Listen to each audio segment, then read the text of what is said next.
Togende hasa mangana ngete siasa omurawe kema kewe pa Stephen Kalonzo Musyoka ni goli tukulirera bona kuleta roho ikase bunge ya Burabu meje county ya Nyamira asomo je goma bwa matanga ukwana kura nseme yini garokane komo chia serikali ya Kenya Kwanza ne monenchera genderete kukinya mangana ngete bango Kalonzo ni ganyare kubolia abarai barase serikali ya Kenya Kwanza kwa goli bagano busubwo gwekera nimirimo ya batereko sona nonde bwense okinigo kwebanga ngati yali genderete ku murunga negotiate serikali asabonaga ni umurayi bwense kwa nekibuna kuligera yale okwire ninse kwa mangana arengete bango nengana bwo yarokana kwa goko bokono yo lekuligia ikirogo kyo obugavana nabo igoli go chikuliye ikirogo kyo obugavana meye county ya Nyamira Ben Mumanyi oyo kabiro mubunge wenseme ya Burabu meye county ya Nyamira.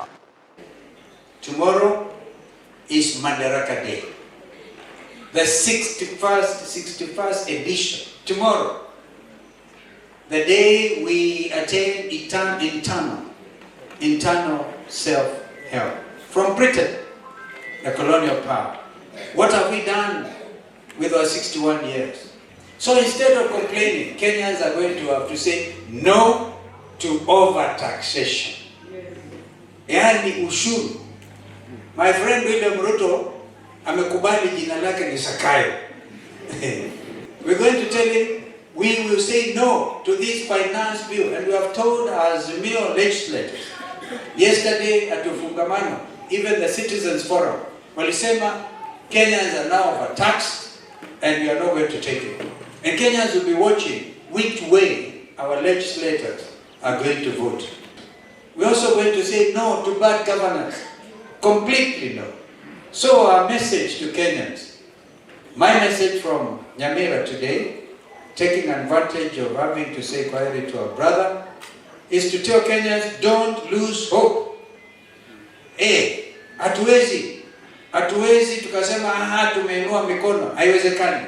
Tujikakamue, tuseme la kwa uongozi mbaya, uongozi ambao kusema kweli hatukutarajia, uongozi ambao chini ya katiba 2010 ni kinyume kabisa na makadirio na matumaini ya Wakenya walio wengi. If you think mama mbogas are benefiting, worse, their children cannot even access university education. Our education is a mess. Mimi nilisikia maneno ya ajabu sana. Sikia Mheshimiwa Rais mwenyewe anatuambia hapa Kenya we cannot afford a ticket ya ndege ya US akaenda kupewa ndege na marafiki ya kutoka hapo nje. Na waje niwaambie, mimi nimekuwa mjumbe hapa miaka mingi. Mtu akikuletea zawadi na niko kwa ofisi na mimi ni mjumbe, ujue kuna kitu anataka.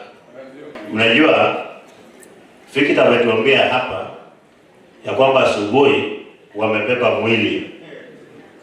Nataki niseme alibeba mwili kwa sababu watu wa Nyamira walifanya makosa kupatia yule mzee mwingine kura wakaninyema. I know it was not their choice. Tulikuwa na wakora wengi sana hapa ndani.